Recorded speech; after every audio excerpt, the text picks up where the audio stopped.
Morava em Piritiba, é uma cidade no interior da Bahia. Mas o meu chamado pastoral, ele aconteceu na minha vida, eu na adolescência, né? Com aproximadamente 14, 15 anos de idade. Eu não tinha vontade inicialmente de ser pastor, né? Eu queria continuar servindo a Deus na minha igreja local, morando na mesma cidade, mas eu não tinha o sonho nem o desejo de ser pastor. Só que em determinado momento da minha vida, simplesmente o ser pastor era algo que me atraía. Eu não me via fazendo nada a não ser pastor. E inicialmente eu vim para o IBN.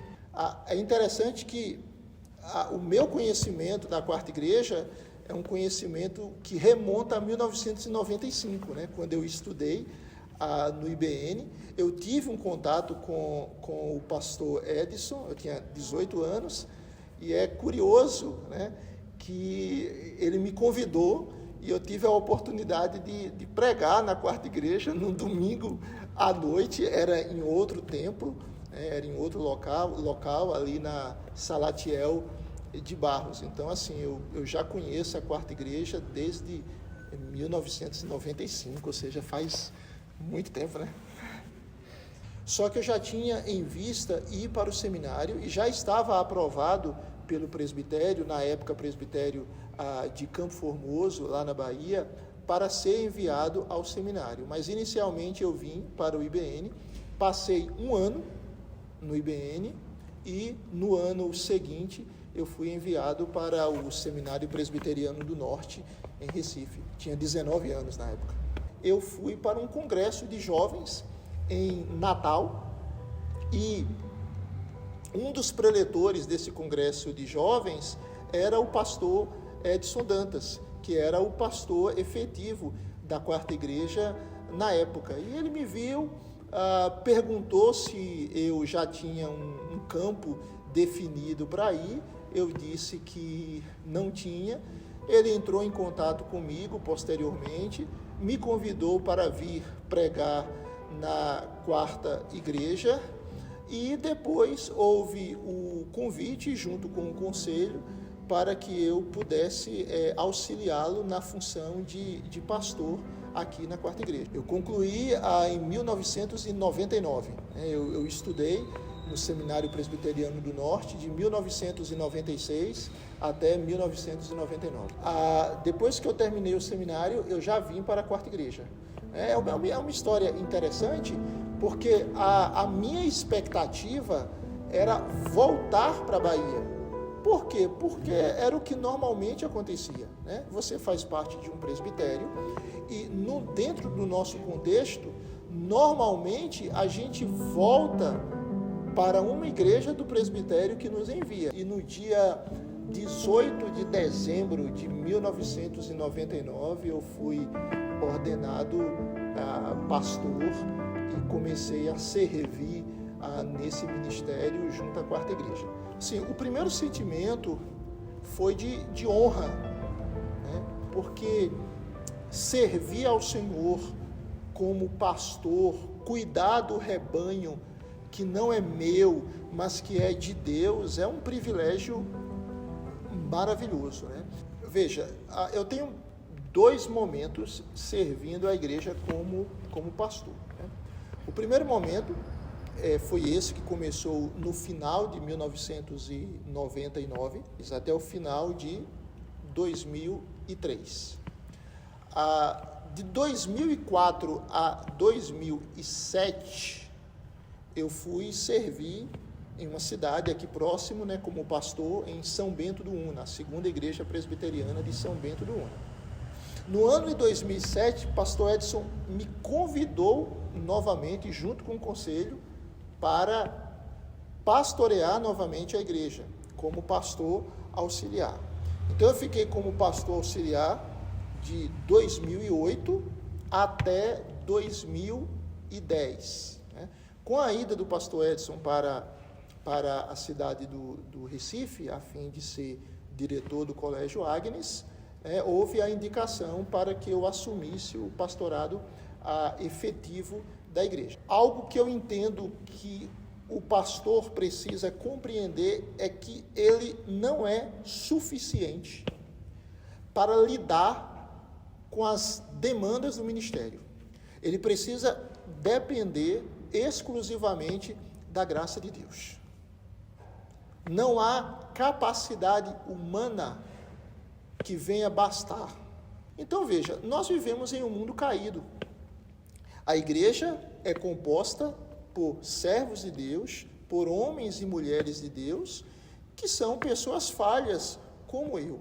Então, em um mundo caído, a gente está sujeito a dificuldades, a problemas. O que eu posso dizer diante as situações adversas que, porventura, a gente passa e tenha passado, foram úteis, porque Deus nos ensinou a depender dEle, Deus nos fez crescer, e tendo a consciência de que a igreja é de Deus,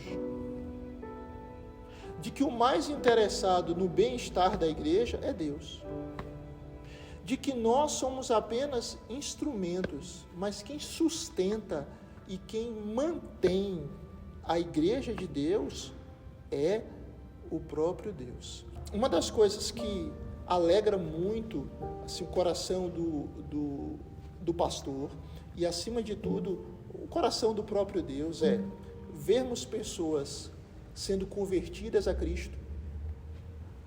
A Bíblia diz que há júbilo no céu quando um pecador se arrepende. Então isso é uma alegria muito, muito grande. Ver as pessoas amadurecendo na fé, pessoas criando músculos espirituais, vermos famílias sendo transformadas, vermos a igreja trabalhando. A quarta igreja é uma igreja linda, né? A história da quarta igreja é uma história de graça, é uma história de misericórdia, é uma história de Deus abençoando um povo, né? Pelo seu favor imerecido mesmo. É uma história belíssima, a história da quarta igreja, e você vê a dinâmica da igreja, você vê crianças, adolescentes, jovens, adultos, homens, mulheres, diferentes faixas etárias, diferentes ministérios, diferentes sociedades trabalhando e as coisas acontecendo,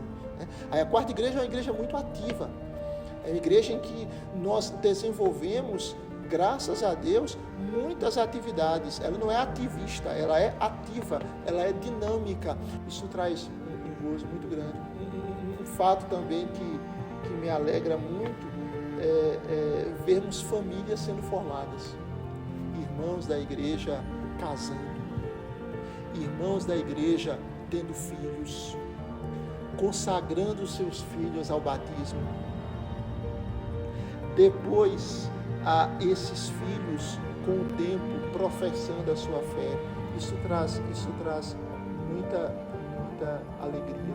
E a gente olha isso e nos lembramos daquilo que Jesus disse: eu edificarei a minha igreja,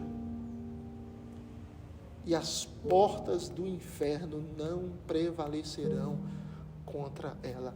A dinâmica da igreja em servir, ela é fruto de uma compreensão dela que todo verdadeiro crente é um servo. Então essa tem sido uma realidade na quarta igreja. Nós estamos aqui para fazermos parte da maior obra da história. Cristo é Deus, é o Senhor, é o Criador, é o dono de todas as coisas. Ele é digno e Ele é merecedor do nosso serviço. São 24 ministérios. Nós temos o Ministério de Missões, o Ministério da Família, nós temos o Ministério de Ação Social, dentre outros. A quarta igreja ela tem entre 700 e 750 membros hoje. Para mim, a quarta igreja ela tem um impacto assim, fundamental, porque ela prega o Evangelho, mas é o Evangelho que ele é integral, que atinge a parte espiritual, que é a principal, mas também atinge a parte social, quando a gente traz surdos, mudos, pessoas com algumas deficiências, e a gente também cuida da parte de necessidades físicas mesmo, como alimento, medicamento, e essas coisas elas têm um impacto. Para mim, isso é o Evangelho que me remete muito à igreja primitiva. O que a igreja primitiva fazia era atingir o pessoal, atingir o povo, e ao alcançar o povo através das suas necessidades, desde as necessidades de pão, de medicamento, mas também espiritual, fazia com que a igreja crescesse. E a gente percebe que a igreja ela cresceu e cresce, primeiro porque Deus é quem dá o crescimento, mas porque também a igreja ela obedece ao ID. Esse ID de Jesus, ele não é somente ir pregar o Evangelho, é pregar o Evangelho de forma integral. Acho que a palavra que poderia resumir tudo é graça. Tudo é uma história de graça. Deus tratando com seu favor imerecido pessoas que não merecem o seu amor, mas que Ele as ama. E Ele as abençoa de uma maneira muito, muito generosa. Eu amo demais a igreja. Assim, eu amo demais a Quarta Igreja.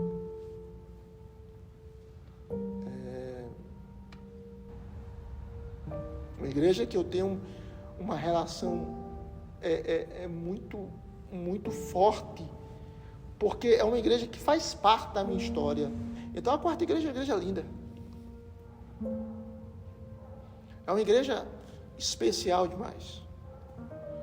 Então a minha oração pela Quarta Igreja é que Deus continue sustentando ela. Que ela continue sendo uma igreja amorosa, uma igreja bíblica, uma igreja reverente, uma igreja alegre, fervorosa, cheia do Espírito Santo, dinâmica, viva, uma igreja que continue amando o Senhor, amando o Garanhuns, amando o mundo e buscando fazer a diferença no mundo. Que ela foi estabelecida por Deus aqui para ser uma casa de misericórdia, para ser uma igreja que ama ao Senhor e que ama as pessoas, para ser uma igreja que disponibilize todos os seus recursos, tudo que ela tem para servir ao Senhor, porque o Senhor é dono de tudo e o Senhor é digno. Então, o que eu desejo para a Quarta Igreja é o melhor de Deus.